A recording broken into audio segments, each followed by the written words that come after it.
Salut tout le monde, c'est Sue, j'espère que vous allez bien. Aujourd'hui on se retrouve pour le bilan de lecture de la deuxième semaine du mois de juillet 2022. Et cette semaine j'ai lu 24 mangas et on va commencer tout de suite avec les tomes 1 à 12 de The Demon Prince and Momoshi. Je vous montre les covers rapidement.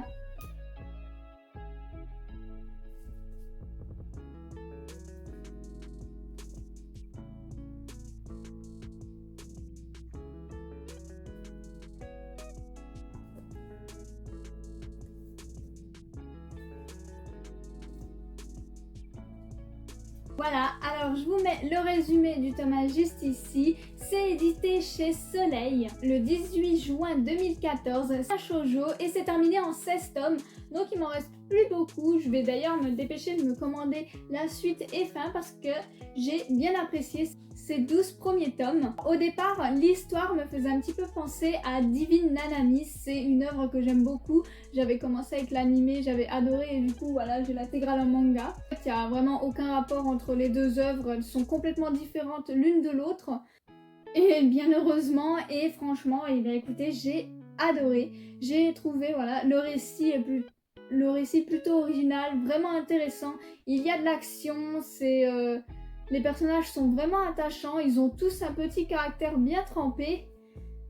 On découvre des esprits, on découvre de nouveaux personnages, on creuse le passé de certains d'entre eux et c'est vraiment bien foutu, c'est vraiment sympa. Les dessins en plus sont vraiment super beaux, je vous montrerai juste après. Il y a juste un truc, c'est que l'héroïne a vraiment tendance à se mettre en danger très facilement alors qu'elle est pas surpuissante. Parfois elle fait des actions un petit peu débiles mais heureusement c'est pas tout le temps et on peut quand même saluer son courage, hein. C'est quand même une fille qui a la tête sur les épaules et qui veut aider. Rien que pour ça voilà, on a envie de l'apprécier, on a envie de la soutenir et voilà, vraiment on passe un bon moment avec des personnages qui sont tous à peu près bien creusés et j'ai vraiment hâte de lire les derniers tomes pour voir comment ça va se passer. Est-ce que Aoi va pouvoir se libérer de sa malédiction, on va dire? Est-ce qu'il va pouvoir un jour quitter cette maison et partir avec notre héroïne, ou est-ce qu'il va rester le nuer?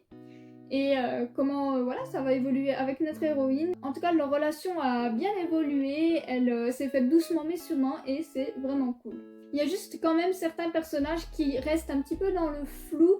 On se demande vraiment quelle importance ils ont réellement dans le récit. Est-ce qu'on va les voir plus dans les derniers tomes? Est-ce qu'ils vont être plus creusés? Est-ce qu'on va comprendre plus certaines choses? Je ne sais pas, on verra bien par la suite. En tout cas, voilà pour les dessins.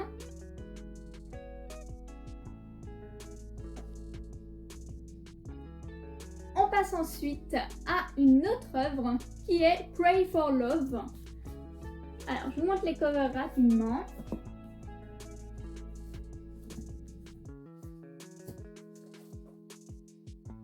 Voilà, je vous mets le résumé du tome juste ici. Du coup, c'est édité chez Soleil le 1er juillet 2015. C'est un shoujo et c'est terminé en 5 tomes. Alors, je l'ai bien aimé dans l'ensemble. Voilà, il y a un petit peu d'action vers milieu-fin de l'œuvre.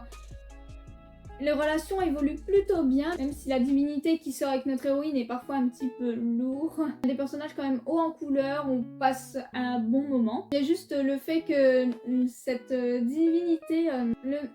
Parce que le mec, il a fait une promesse avec elle petite et il a fait en sorte de bloquer sa croissance pour qu'aucun mec ne l'approche jusqu'à ce qu'elle ait 16 ans. C'est bizarre, mais du coup, quand il va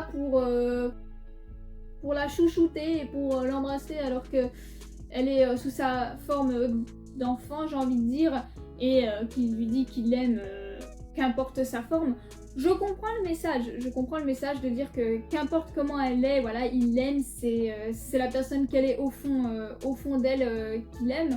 Mais ça reste vraiment bizarre quand même de le voir embrasser une gamine, même si bien heureusement quand il l'embrasse, ça la transforme en une jeune fille de 16 ans. C'est un peu perturbant au départ. En tout cas ici on a de très jolis dessins.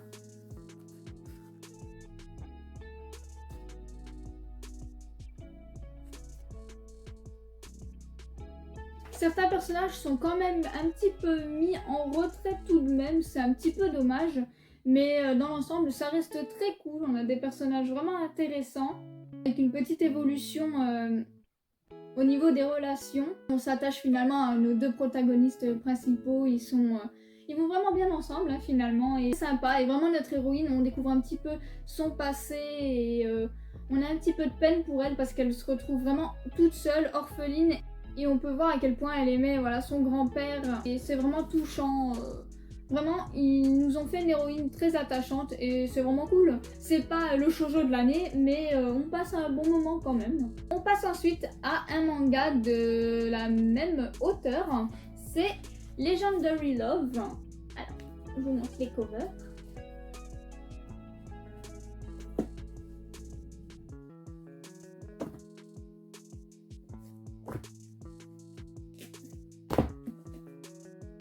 Voilà.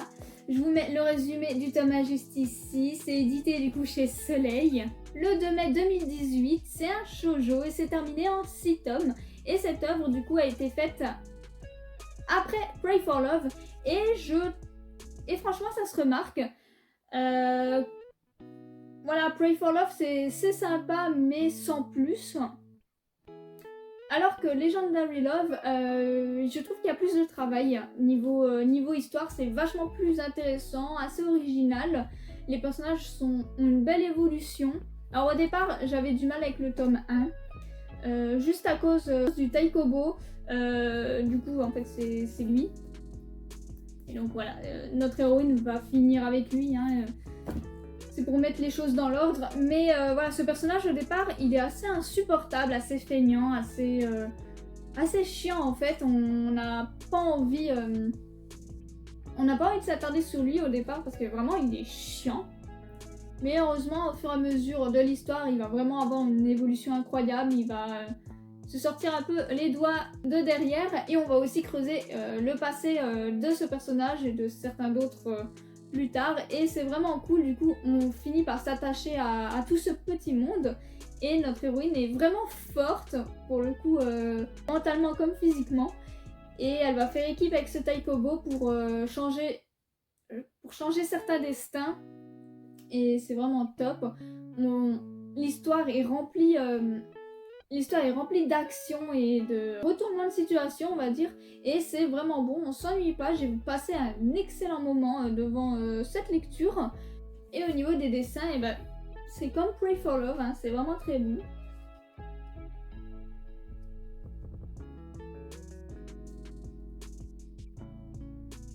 Du coup, je peux clairement dire que j'ai quand même préféré Legendary Love à Pray for Love.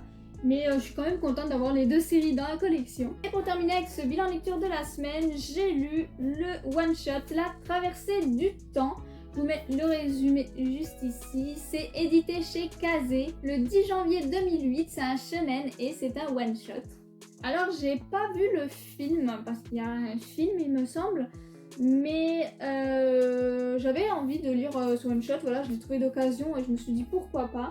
Mais le problème, c'est justement que c'est un one-shot.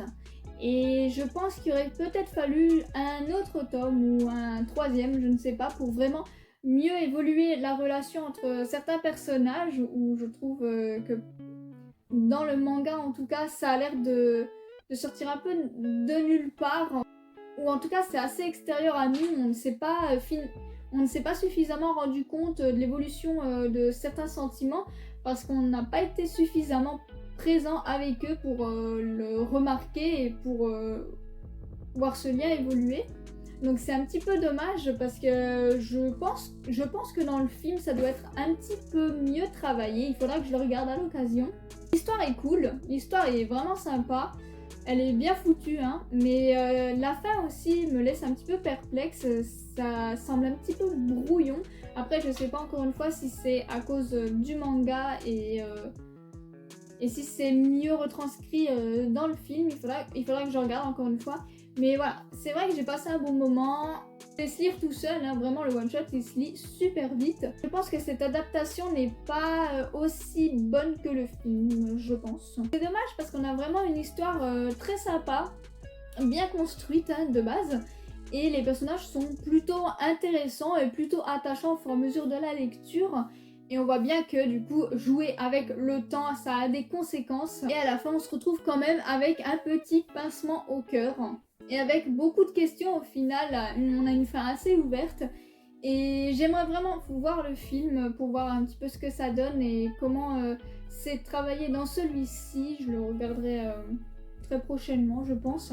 Mais voilà, j'ai quand même passé un bon moment devant ce one-shot, mais je pense que j'aurais peut-être dû voir le film avant de lire le one-shot. Et puis bon, bah les dessins, ils sont sympas. C'est pas les dessins les plus incroyables de la Terre, mais ça fait le taf. On se retrouve quand même avec pas mal d'interrogations sur certains points de l'histoire et sur certains personnages qui ne sont pas tant creusés que ça. Donc voilà, je reste dans le mystère complet sur certaines choses et je verrai ce que ça donne plus tard avec un autre format que ce one-shot. Et c'est ainsi que se termine ce bilan lecture de la semaine. J'espère que la vidéo vous a plu. N'hésitez pas à me dire vos lectures de la semaine et si on a des lectures en commun ou non. Vous pouvez me suivre sur Instagram pour suivre toutes mes reviews sur tous les mangas que je vous présente chaque jour ou presque. Et sur ce, eh bien passez une bonne journée.